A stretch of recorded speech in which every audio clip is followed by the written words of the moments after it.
Automóviles Torregrosa les ofrece este espacio.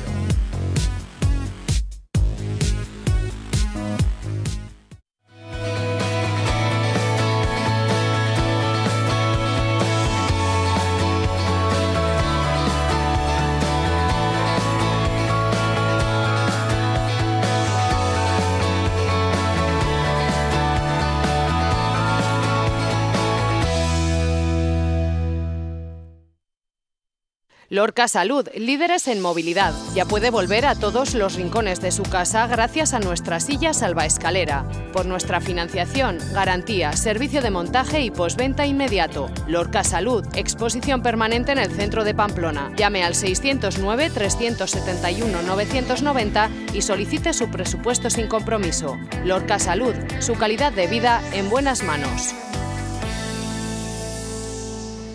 Nuestra entrevista del día tiene nombre de mujer o de mujeres y una profesión les une, la arquitectura. Su padre fue arquitecto técnico y estas tres mujeres de apellido Frías Sagardoy decidieron ir por el camino de la arquitectura. Tres hermanas que están aquí con nosotros, físicamente dos de ellas, pero por supuesto en esta conversación la tercera. Damos la bienvenida a María Antonia Frías Sagardoy. ¿Qué tal, María Antonia? ¿Cómo estás? Buenas noches. Buenas noches, muchas gracias por estar aquí. También con nosotros María Pilar. ¿Qué tal, María Pilar? ¿Cómo estás? Muy bien, buenas noches. Gracias por acompañarnos. Nos falta María Rosario, ¿verdad? Sí, eso es. Eso es, la tercera hermana arquitecta y de las primeras mujeres arquitectas en nuestra comunidad. ¿Cómo debió influir vuestro querido padre en vosotras, en las tres chicas, para que todas estudiarais arquitectura? La arquitectura por las venas, ¿no? ¿Cómo fue posible? Pues sí, la verdad es que, claro, mi hermana mayor fue la que rompió el fuego y nos llevamos bastantes años, 6 y pico conmigo y 3 y pico yo con ella. Y bueno, pues mi padre se las arregló, ¿verdad?, para irnos metiendo poco a poco el gusanillo. Él además había formado una constructora con su padre y durante un tiempo estuvo la oficina en casa, entonces para nosotros era bastante familiar. Y cuando mi hermana ya empezó a estudiar arquitectura, la perdimos un poco de vista, ¿verdad?, porque se fue a Madrid en aquellos tiempos, pues habíamos oído hablar mucho de arquitectura, nos había hecho mi padre que le ayudáramos en alguna cosa, a mí con el dibujo, a veces me enseñaba cosas de matemáticas que me gustaban mucho.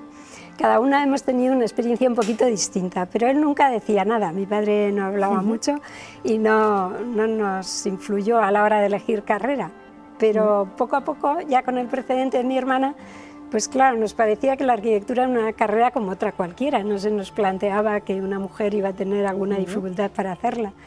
Y cada una yo creo que tenemos nuestra experiencia. Sí. Yo desde luego, como iba por ciencias, pues a mí la medicina y esto me imponía bastante porque me daban pena los enfermos. Y arquitectura tiene un poco de letras y un poco de ciencias, es una carrera muy completa, artística, y me llamó mucho la atención por eso. Sí. María Pilar, ¿y cuál fue tu experiencia? ¿Por qué elegiste también este camino, no? Sí, pues yo creo que también porque era lo que más veíamos en casa. Mi padre era muy aficionado a hacer fotografías de edificios. Cuando había, por ejemplo, recuerdo una exposición mundial que hubo en Bruselas con edificios así muy extraños, pues llenaba igual la pared de su oficina de fotografías. Luego, pues eso, estábamos acostumbradas a ver planos en casa, a ver las máquinas esas de escribir antiguas, las calculadoras eléctricas que había en aquella época, las mesas de dibujo, que nos gustaba dibujar en ellas y tal. De alguna manera, y poco a poco pues fuimos, ¿no?, los instrumentos acostumbrándonos a todo esto. Sí, habéis estado muy vinculadas al Colegio de Arquitectos Vasco Navarro, cuya sede estamos viendo ahora mismo en imágenes. Ha sido un año especial también para vosotras. Habéis recibido también el reconocimiento del Gobierno. Os veíamos con la presidenta del Ejecutivo. Seguro, bueno, pues homenaje o reconocimiento más que merecido. ¿En tiempos de crisis en la arquitectura o no? Ahora, no tanto, ahora. Ahora sí, ahora ha habido una crisis muy fuerte, pero yo pienso que se está remontando, ¿no? Y bueno, el reconocimiento fue muy importante para nosotros. La verdad que nos acordamos muchísimo de nuestro padre. Coincidió que el día de la entrega era su cumpleaños, que siempre nos reuníamos ese día nosotras, y nos dimos cuenta que realmente se lo debíamos a él y a mi madre, que también apoyaba siempre, ¿no? Y claro, era muy bonito porque las tres somos navarras, mis padres también. Carlos III el Noble, amante de las artes, conciliador, pues no se podía pedir más. Y como nos llovió del cielo realmente, porque claro, no esperábamos a estas alturas que nadie se diera cuenta de repente de que éramos tres hermanos arquitectos, pues lo agradecimos mucho. Fue si una hubiera alegría. que poner una valoración, ya sé que esto es un poco comprometido, pero si a grandes rasgos se puede hacer una valoración de la arquitectura, por ejemplo, en Pamplona o en la comarca de Pamplona o en Navarra en general, ¿qué os viene a la cabeza? ¿Qué destacaríais, María Pilar? Bueno, a mí me parece que es una arquitectura muy digna y que la ciudad ha ido creciendo poco a poco y se ha ido adaptando al momento, ¿no? O sea, los cambios que ha habido pues, en urbanismo, en edificaciones y tal. Y, o sea, y puede que no haya igual edificios muy destacados o muy representativos como en ciudades más importantes, ¿no? De arquitectos famosos a nivel mundial, ¿no? O cosas de estas, pero creo que tiene, o sea, un buen calificativo de obras arquitectónicas. Sí. Sí. Estamos en el tiempo también de la rehabilitación, ¿no? Se habla muchísimo de rehabilitar espacios, no solo viviendas, sino quizá darle una segunda vida a edificios como fábricas. Algunos ejemplos tenemos aquí en la comarca de Pamplona. ¿Abogáis por eso? ¿Os parece que es una dirección correcta la que se está siguiendo? Por supuesto que sí, porque además ahora, claro, se habla muchísimo de sostenibilidad y es mucho más barato, digamos, hacer habitable lo que ya está, que se puede hacer muy bien, y tenemos muchos ejemplos en Pamplona, ¿verdad?, que tirar y construir de nuevo, ¿no? Y respecto a edificios en Pamplona, es verdad que no hay, a lo mejor, de arquitectos así muy llamativos, pero Rafael Moneo es un Pritzker, el primer Pritzker de España. Tenemos edificios suyos, ¿verdad? Víctor Eusa fue un precursor, y después, pues ahora mismo justamente en el colegio hay una exposición de edificios modernos reconocidos por el Docomomo para protegerlos, y hay muchos, cada vez va habiendo más. Me he sorprendido porque cuando uno va viendo la lista que va creciendo, pues incluso yo que estoy en la universidad, en la propia universidad ya hay bastantes, ¿no? Y diseminados por Pamplona también, o sea que el nivel es alto y hay mucho equilibrio entre zonas verdes, en fin, que cada vecino tiene un parque cerca, ¿no? Y se han hecho operaciones como todos los parques de Larga, y, o sea que es una ciudad que se ha preocupado, y la vida es con muy buen nivel de vida, ¿no? Yo creo que el que es de Pamplona no quiere irse a vivir a otro sitio o quiere volver cuanto antes, y el que viene se queda. Algo debe tener Pamplona, ¿no? Quizá hubo unos tiempos en los que destacaba más la arquitectura o las ciudades en las que había un gran edificio, quizá de un gran autor o de un autor de moda o muy laureado o premiado, ¿no? Ahora parece que, bueno, la dirección es otra, ¿no? Quizá después de la crisis la arquitectura también se ha tenido que, bueno, pues repensar de alguna manera, María Pilar. Sí, bueno, y también lo que dices, la crisis y el tema económico influye mucho en ello, ¿no? Pero la ciudad, eso tampoco son solo edificios, sino zonas de ocio, zonas verdes, ¿no? Que es lo que Pamplona ha sabido aprovechar muy bien, ¿no? Primero con el Parque de la Media Luna, luego la Ciudadela, ¿no? Que antes, en mi época, cuando yo estudiaba, estaba ocupada por los militares, ¿no? Había cuarteles fuera y dentro de las murallas, ¿no? Y luego todo lo que se ha ido haciendo, como dices, por el Arga, por los distintos barrios, que, o sea, que estaba muy bien equipada tanto de una cosa como de otra. Sí. De hecho, la guía La guía que hay de Pamplona de edificios arquitectónicos de todas las épocas y de arquitectos diferentes es muy completa y muy extensa. Desde luego la arquitectura y el urbanismo se mezclan mucho, ¿no?, con las personas y las formas de vida. Ahora en el debate está más o menos bicis por la ciudad, destruir o reconvertir edificios que pertenecen a otra época predemocrática. La arquitectura y el urbanismo son vivos y dinámicos. María Pilar. Pues sí, la verdad es que la arquitectura está ligada a todo, ¿no? A la vida familiar, a la vida social, a la vida política, a la vida económica. Es algo que realmente es apasionante porque tiene muchas facetas y interesa en muchos aspectos. María Antonia Frías Sagardoy, María Pilar Frías Sagardoy, muchísimas gracias por acompañarnos, un placer haberos conocido, gracias por vuestro trabajo que habéis desarrollado durante tantos años, por vuestras clases en la universidad. Que sigáis por este camino enseñando a tantos futuros arquitectos. Gracias, de verdad.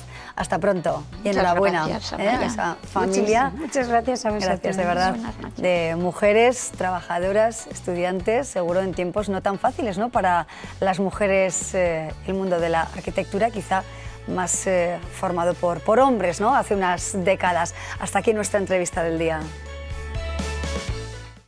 Lorca Salud, líderes en movilidad. Ya puede volver a todos los rincones de su casa gracias a nuestra silla salvaescalera. Por nuestra financiación, garantía, servicio de montaje y postventa inmediato. Lorca Salud, exposición permanente en el centro de Pamplona. Llame al 609-371-990 y solicite su presupuesto sin compromiso. Lorca Salud, su calidad de vida en buenas manos.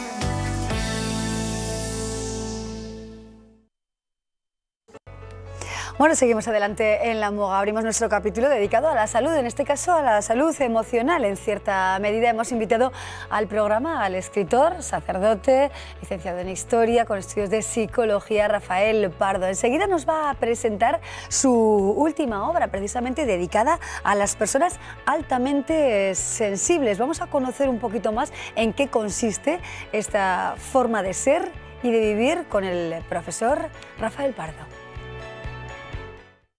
No entender puede alejarte de los tuyos. ¿Y si no fuera así? ¿Qué tal ahora? ¿Mejor? Ahí va. ¡Cómo mola! Aún podemos mejorar. ¡Ah, bueno, es genial! ¿Y yo qué? ¡Tú! Un payasete. ¿Ah, sí, Chicos. Mujer, son jóvenes. Hay que entenderles. Centro Navarro de la Audición. Si quieres, volverás a entender. Muchas veces, ¿verdad?, escuchamos o decimos que esta persona es muy sensible, parece una persona muy sensible, a veces sin saber muy bien de qué estamos hablando, pero altamente sensibles. Rafael Pardo, ¿cómo está? Bienvenido, buenas noches. Buenas noches. ¿Qué son los PAS, las personas altamente sensibles? Pues mira, básicamente son personas, según lo define una psicóloga, Helena Aron, que tienen 4 características de manera telegráfica. Son personas que perciben más a través de sus sentidos, por eso leen bien los rostros, leen bien el lenguaje musical, la pintura. La segunda característica es que esa información la procesan más profundamente.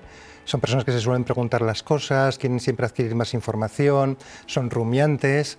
La tercera característica es que toda esa información que han procesado con mayor abundancia y más profundamente, ellos establecen una relación empática o emocional, de tal manera que nunca se quedan fríos. Suelen ser altruistas, cariñosos, suelen tener amistades en donde dan calidad y calidez. Y la última característica es que por todo este proceso, pues a veces se sobresaturan, por sobreestimulación, exceso de ruido, de gente, necesitan desconectar diariamente o semanalmente. ¿Sufren más las personas altamente sensibles que las que no lo son tanto? Los altamente sensibles viven todo más intensamente. En general, la psicóloga Helena Aron lo asocia a emocionalidad positiva, puesto que tienen ellos una gran capacidad para disfrutar con una buena conversación, con un amigo, con placeres baratos, ir a la naturaleza, pero es cierto que también puede que sentimentalmente, si no se trabajan, las decepciones o la frustración también la vivan de manera más intensamente. Sí. Hoy, leyendo algunas páginas de su libro, Rafael, me llama la atención cómo a estas personas les cuesta bastante decir un no, pero sobre todo un no rotundo. Sí, ellos tienden por la propia empatía a solidarizarse o a conectar muy bien tanto con animales como con personas. de tal manera que cuando una persona pues, le pide algo o necesita ayuda o él mismo intuye una necesidad no cubierta en una persona o el sufrimiento, ellos automáticamente, sin que les cueste, pues tienden a ayudar. A veces les cuesta decir también que no cuando les piden ayuda. Por ejemplo, en la época formativa, ¿no? Quizá en los primeros estudios, en la universidad, son personas que tienen un rendimiento óptimo, que son también buenos estudiantes, además de especialmente sensibles. Ellos son buenos estudiantes porque normalmente la alta sensibilidad va asociada también con un procesamiento profundo de la información, con lo cual ellos tienen cierta facilidad para entender idiomas complejos, por ejemplo, el propio idioma, el lenguaje, el idioma musical, como hemos dicho, pero también conceptos de historia, de derecho. Ellos estudian con mucho detalle, tienen facilidad para la palabra también, sobre todo escrita o también hablada, pero escrita. Suelen ser buenos estudiantes, puntillosos, captan bien los matices, las sutilezas, la profundidad de los temas. Sí, ¿se puede aumentar la sensibilidad a lo largo de los años, a lo largo de la vida, o uno ya nace con ese rasgo? Nosotros somos también de alguna manera quienes podemos incentivar un poquito esa sensibilidad elevada. Bueno, pues esta alta sensibilidad afecta a un 20% de la población, según está estudiado, y es un tema genético. Se transmite de padres a hijos, de madres a hijas, y en ese sentido no se puede ni aumentar ni disminuir, aunque es cierto, como se ha estudiado, que en la infancia, si hay un ambiente óptimo para desarrollar la creatividad, porque son personas muy creativas, para desarrollar la amistad, porque son personas cálidas, en ese aspecto pues les favorecerá. Y si no tiene una infancia donde haya pobreza material o pobreza afectiva, pues quizás lo pasen peor. Vamos a pensar también en los consejos que se puede dar a estas personas que quizá, como decimos, viven de forma intensa, a veces pueden estresarse un poco, ¿no? Precisamente por esa intensidad en tantos capítulos de la vida. ¿Qué se podría recomendar? Bueno, pues uno es que cuiden el descanso y el sueño en periodos de desconexión diarios, que ellos responden mal al estrés, sobre todo cuando tienen que hacer muchas tareas que no están previstas, de tal manera que cuando organicen tanto la vida laboral como la vida de amistad, que dejen pequeños espacios para ellos mismos. Ellos necesitan siempre reencontrarse, dar sentido a la vida. Ese sería un consejo, por ejemplo. Claro, y por ejemplo, abrirse a lo imprevisto.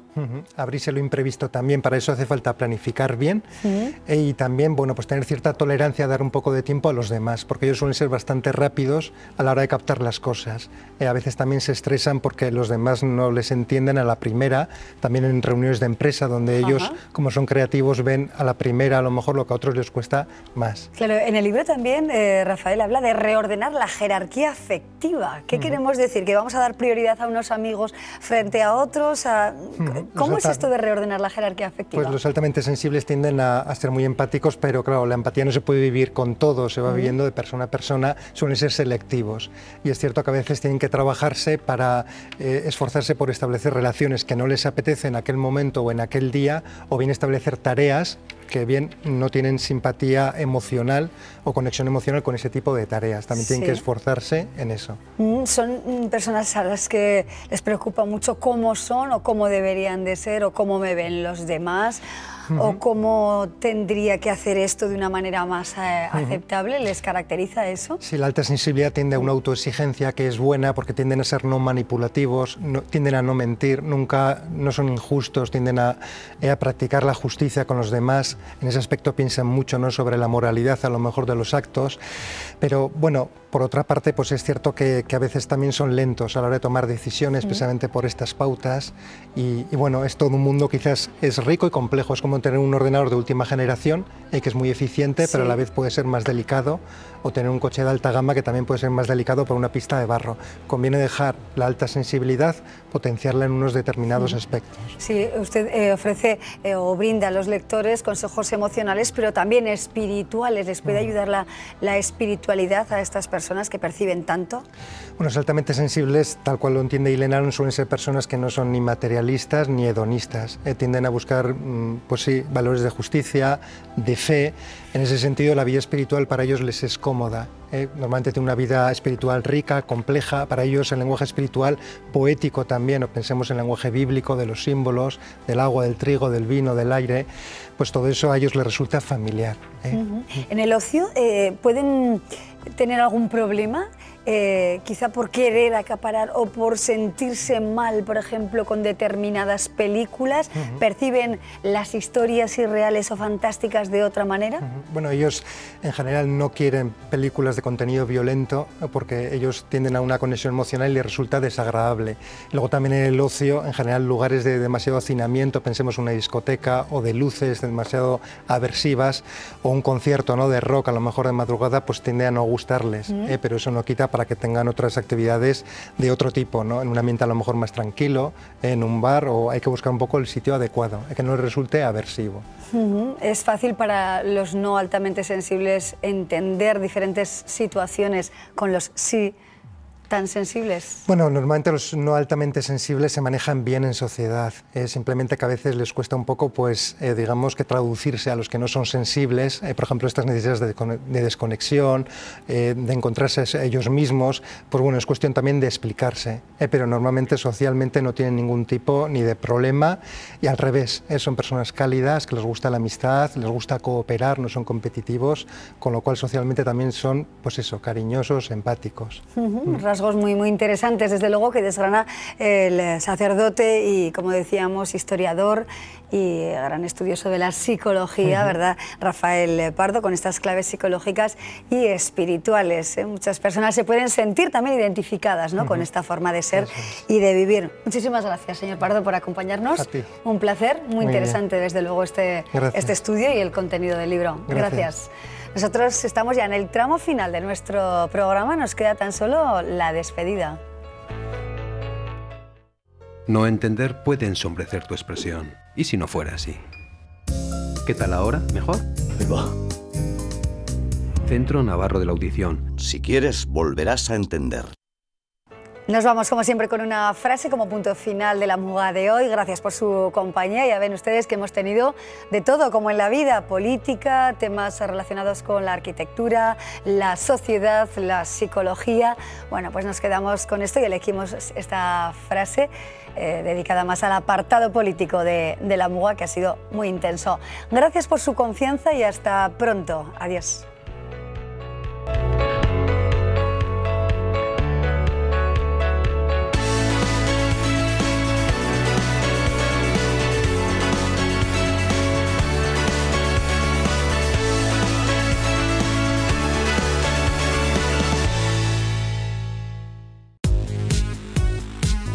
Automóviles Torregrosa les ha ofrecido este espacio.